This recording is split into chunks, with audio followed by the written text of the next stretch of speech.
झाल्यानंतर आपण सगळेजण 2 मिनिटं दादांना श्रद्धांजली म्हणून उभे राहू. कृपा करून घोषणा कोणी देऊ नये ही विनंती.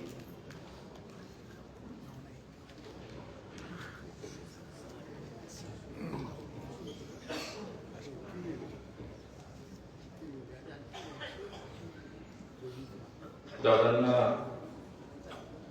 श्रद्धांजली अर्पित करण्यासाठी असं सगळ्यांना आपल्याला एकत्र यायची वेळ येईल असं कोणाच्याही आपल्या मनाला हा विचार स्पर्श ज्याला अजिबात केला नाही.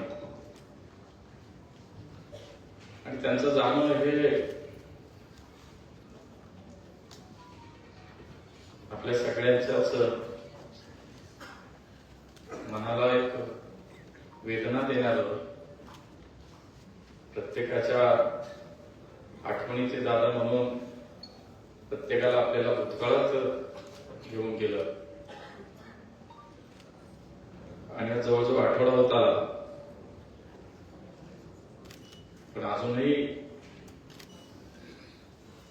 विश्वास बसत नाही. ज्या दिवशी झालं त्यानंतर आतापर्यंत सुद्धा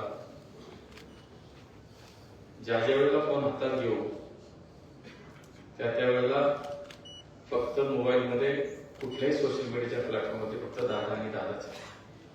त्यामुळे दादांबद्दलची त्यांची भाषणं, त्यांच्यावरची ती गाणी, हे सगळं ऐकून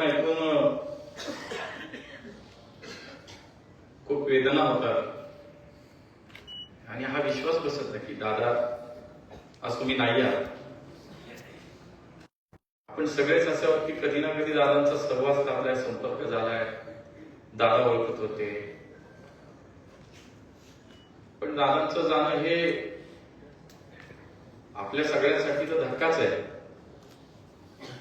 या संपूर्ण महाराष्ट्रामध्ये पक्ष, जात, धर्म, पंथ, शहर, गाव या सगळ्याच्या पलीकडे जाऊन या महाराष्ट्रातल्या प्रत्येक माणसाच्या मनाला वेदना झाल्या, दुःख झालं. हे दुःख आज महाराष्ट्राच्या कानाकोपऱ्यात सगळीकडे हळहळ व्यक्त केली जाते, दुःख व्यक्त केलं जाते. कारण दादा तुम्ही आज नाही आहात हे खरंच कोणी मानायला तयार नाही. ते 2 दिवस ज्या दिवशी घटना झाली आणि दुसऱ्या दिवशी अंत्यविधी झाला, ते दोन्ही दिवस मी बारामतीत होतो. आणि सहज गाडीतनं जाताना, तिथून निघताना जे मनात येत होतं, इथली माती, इथले रस्ते, इथली माणसं, इथली नदी, इथली झाडं, इथं सगळीकडे दादा तुम्ही होतात, तुम्ही आहात, पण आता तुम्ही नसणार आहात. हा विचार सातत्यानं 2 दिवस तिथेच जेव्हा होतो तेव्हा हे सगळं जाणवत होतं. एक भावना मनामध्ये येत होती की इथलं सगळं तुम्हाला, ही झाडं, माती, माणसं ही सगळी तुम्हाला ओळखतात. तुमच्यावरती तुमची त्यांची ओळख आहे, तुमची त्यांची तुम्ही भावनेने जोडलेला आहात. आता या सगळ्यांना तुम्ही कुठंच दिसणार नाही आहात. आणि म्हणून ती एक मनामध्ये काय माहिती एक अस्वस्थता होती की दादा आता इथं नाही, दादा कुठंच नाही. तर ह्या सगळ्यांना काय वाटणार, हे सगळे काय विचार करत असतील भविष्यात, काय म्हणतील, काय वाटेल त्यांना की ज्याची 40-50 वर्ष या सगळ्या याच्यामध्ये ज्यांनी स्वतःचं समाजकारण, राजकारण या समाजामध्ये केलं, त्यांच्या स्वतःच्या गावात, स्वतःच्या या सगळ्या याच्यामध्ये जर आपण तिथे गेल्यानंतर आपल्याला ही मनामध्ये भावना येते, तर त्यांच्या प्रत्यक्षात काय वास्तव, काय वस्तुस्थिती, मला असं वाटतं की या सगळ्या याच्यामध्ये तिथून शेवटचा जेव्हा निरोप घेताना या सगळ्या वेदनांनाही मनामध्ये विचारांचं काहूर होतं की आता दादा नाहीये. त्यामुळे दादा नाहीये म्हणजेच जसं मगाशी सांगितलं गेलं, कोणी अनेक जण बोलले, या महाराष्ट्राचं राजकारण, समाजकारण दादाशिवाय हे पूर्ण होऊ शकत नाही, हे अपूर्णच आहे. काल सुद्धा ज्यावेळेला आता संसदेचं अधिवेशन चालू आहे, संसदेच्या सभागृहामध्ये, दोन्ही सभागृहामध्ये तर दादांच्या बद्दलची त्या ठिकाणी त्यांना श्रद्धांजली अर्पित करण्याचं तर झालंच. पण काल सकाळी एनडीची बैठक होती आणि जवळजवळ 450 खासदार देशभरातनं एकत्रित होते आणि मोदीजी त्या सगळ्यांच्या बैठकीला आले होते.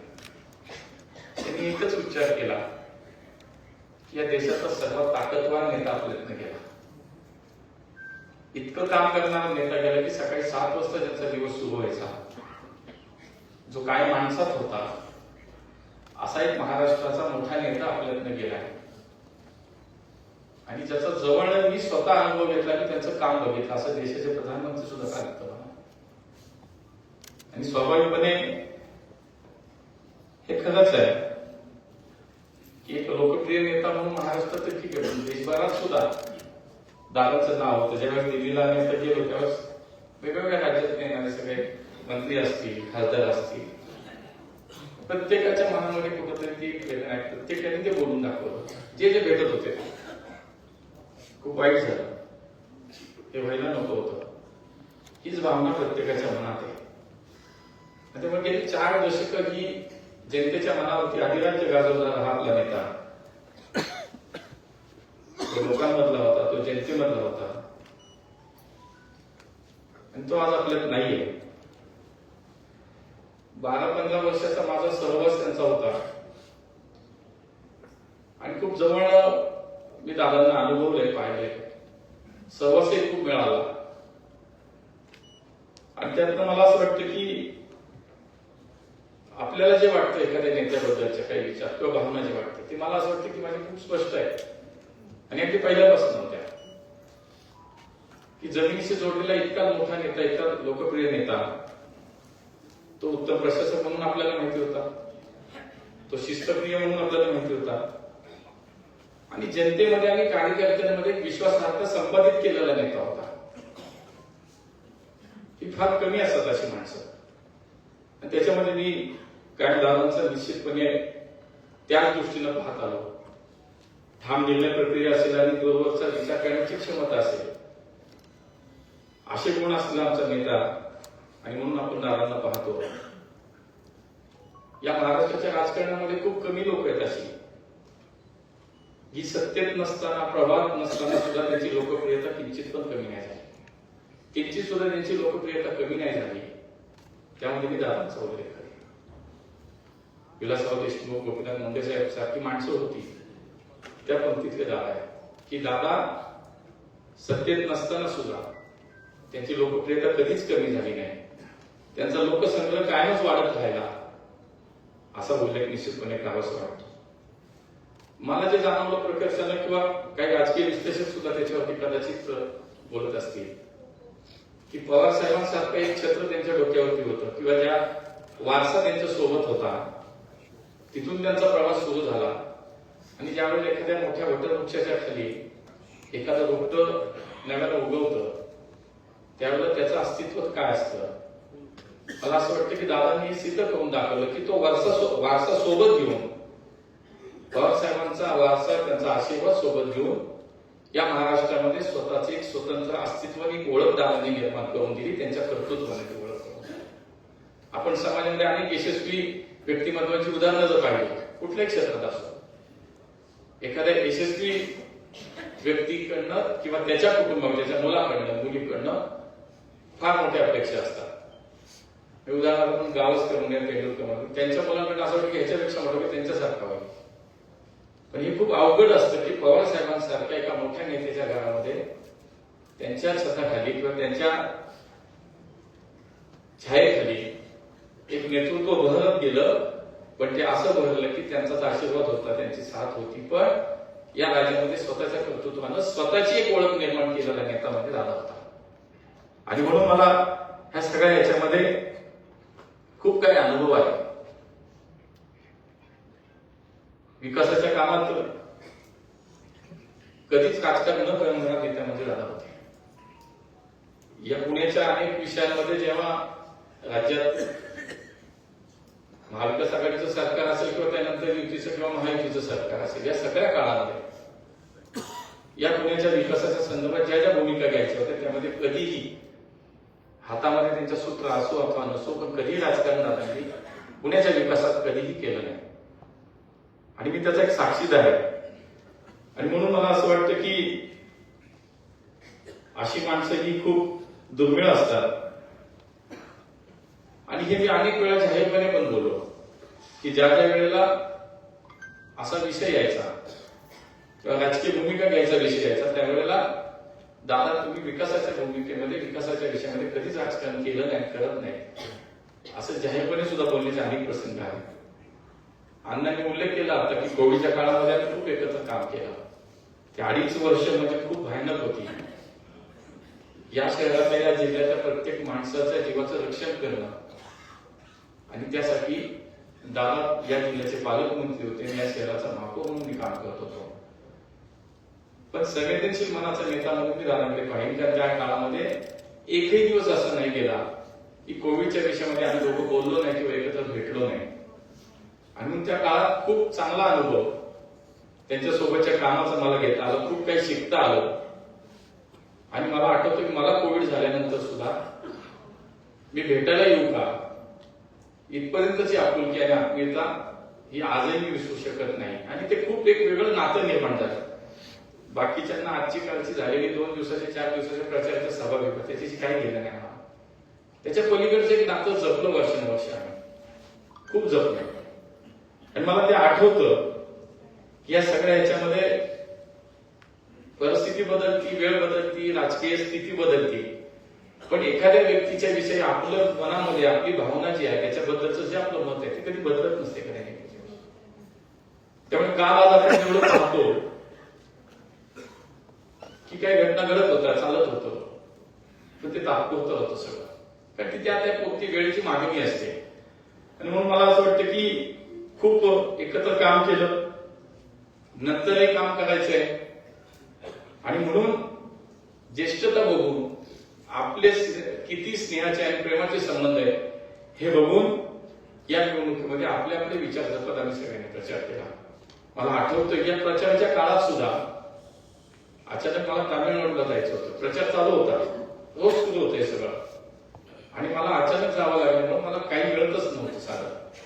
आणि त्या एका दिवसासाठी दादांचं एक विमान त्यांनी पूर्ण दिवस बुक करून ठेवलं होतं.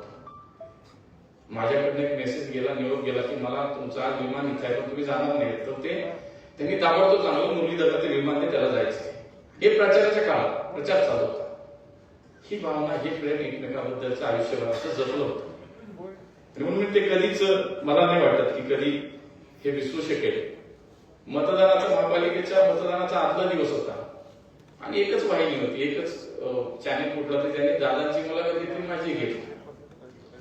मला माहित नाही त्यांची घेतली, मी त्यांना माहित नाही माझी घेतली. ते नंतर पाहिलं आणि त्या रॅपिड फायर सारख्या याच्यामध्ये ते प्रश्न विचारत गेले की नेत्याचं नाव घेत गेले. देवेंद्र फडणवीस कसे वाटतात तुम्हाला, तुम्हाला मोदीजी काय वाटतात, तुम्हाला अजितदादा काय वाटतात, उद्या मतदान आहे आणि आज अजितदादा तुम्हाला कसे वाटतात. मी मला प्रशासनावरती प्रचंड पकड असलेला या महाराष्ट्राचा एक नेता. आणि मी नंतर पाहिलं जेव्हा अजितदादांची मुलाखत त्या चॅनेलला पाहिली, त्यांना माझ्याबद्दल विचारलं तर ते म्हणले नाही चांगला माणूस आहे पण मला असं वाटतं माझ्या अपेक्षा इतकं चांगलं काम त्याने केलं नाही. एक स्तर होता, एक लेवल होती, एक पातळी होती एकमेकाबद्दलच्या या विचारांमध्ये. म्हणून मला खूप जुने दिवस आठवतात. खूप जुन्या दिवसांमध्ये कुस्तीचा विषय असेल, ऑलिम्पिक संघटनेचा विषय असेल आणि याच्यामध्ये खूप आम्ही एकत्र राहिलो, काम केलं. मुंबईमध्ये जशी महाराष्ट्र ऑलिम्पिकची निवडणूक लागली तसं आम्ही एकत्र एका कार्यक्रमाला होते आणि देशाचे गृहमंत्री तिथे आले होते. ते म्हणाले तुम्ही निवडणूक लढताय फक्त कटुता तुमच्या दोघात कधी येऊन देऊ नका. आम्हाला माहिती होतं आम्ही काय करणार आहोत. आम्ही त्याच दिवशी रात्री बसतो, दादा अध्यक्ष झाले, उपाध्यक्ष झालो. त्याच दिवशी या महाराष्ट्राच्या पुढच्या क्रीडा क्षेत्राच्या भविष्याच्या विचारावरती सातत्याने एकत्र भेटायला सुरुवात झाली. मला असं वाटतं की सगळ्या क्षेत्राला स्पर्श ज्या नेत्याचा, साहित्य असेल, कला असेल, क्रीडा असेल, आपण पाहतो की दादा ग्रामीण भागात नाही पण दादांना या महाराष्ट्राच्या ग्रामीण भागाच्या प्रगतीचा तर ध्यास होताच. पण पुण्यावरती तर प्रचंड प्रेम होतं. पुण्याच्या भविष्याचा विचार करत होते. पिंपरी चिंचवड आणि नवी मुंबई सारख्या शहराच्या विकासामध्ये सगळ्यात मोठं योगदान दादांचं होतं. दादांच्या मार्गदर्शनाखाली ही शहर आज विकसित झाली. त्यामुळे गावापासून शहरापर्यंत सगळा एक मोठा आयाम आणि मोठी एक व्याप्ती असलेला, विचार असलेला, कर्तृत्व असलेला नेता म्हणून दादाकडे पाहिलं जातं किंवा पाहतो आपण. आणि त्यामुळे दादाची उणीव कायमच भासत राहील. म्हणजे आजही असं वाटत नाही की दादा इथं कुठं पुण्यात नाहीत किंवा महाराष्ट्रात नाही. त्यामुळे हे नक्की आहे की एखादा माणूस आपल्याकडे गेल्यानंतर त्याचं महत्व आपल्याला कळतं किंवा जाणवतं. ते कदाचित त्या महाराष्ट्रात आज खेड्यापाड्यात कुठल्याही गावात गेलं, शहरात कुठल्या गल्लीत गेलं ते आपल्याला दिसून येतं. आणि म्हणून मला त्यावेळेला इतकं आमचे संबंध की अंकुशांना इथं आहेत ते साक्षीदार ते गमतीने म्हणायचे. कारण मुरलीनं मला अजितदादांना भेटायचे, जरा वेळ घेऊन देतो का, अगदी इथपर्यंत होता की मला भेटायचे. म्हणजे ते गमतीने म्हणायचे. पण संबंध जे होते ते एका वेगळ्या स्तरावरती संबंध होते. त्यामुळे दादा खूप काही बोलायचं होतं, पण तुमच्याशिवाय काय बोलायचं नव्हतं. मी विमानात 2 तासाचा प्रवास करत होतो आता दिल्लीवरनं डायरेक्ट. स्वाभाविक असं कुठं आपण बोलायचं म्हणलं थोडीफार तयारी करायला काही कागद पेन घेतो. काही आठवणी जुन्या आहेत त्या काहीतरी लिहून काढायला उतराव्यात कागदावरती. पण देवाशब्द काही सुचतच नाही, काहीच नाही. म्हणजे काय लिहावं, 2-4 कागद लिहिले ठेवून दिले. पण खूप आठवणी आहेत, खूप विषय आहेत, पण ते नाही उतरू शकलो किंवा नाही ते जमलंच नाही. त्यामुळे आज तुम्हाला श्रद्धांजली तर अगदी नाहीच करू शकत, ती भावनाच नाही, ते मनातच येत नाही. पण तुम्ही अपूर्ण जी काही तुमची स्वप्न होती, जे काही तुमची विकासाची प्रगतीची जी काही इच्छा अपूर्ण राहिली असेल, आम्ही सगळेच इथं बसतो. कुठलाही पक्ष राजकारण याच्यामध्ये सगळ्यात विचारतो लोक जी तुमच्या प्रेमाची होती, तुमच्या जवळची आहे. मला असं वाटतं की या सगळ्या याच्यामध्ये भविष्यामध्ये तुमची स्वप्न, तुमच्या अपूर्ण राहिलेल्या इच्छा ह्या पूर्ण करण्यासाठीच एक प्रयत्न प्रामाणिक आम्ही सगळे मिळून नक्की करू. त्यामुळे एवढंच म्हणेन की नेतागिरीऐवजी कामगिरीत रमणारे दादा आपल्यात आहेत. त्यामुळे आयुष्यभर ही उणीव राहील की आपण नाही आहात. अधिक काही बोलायला नाहीये, पण आपल्या सगळ्यांच्याच वतीनं, समस्त पुणेकरांच्या वतीनं दादांना विनम्र श्रद्धांजली. आपल्या संगमवाडी तिथे 20-2 वाजता साळवेंचं जे स्मारक होतंय त्याच्यासाठी 100 कोटी रुपये दिल्याची माहिती त्या समितीचे अध्यक्ष अशोक लोखंडे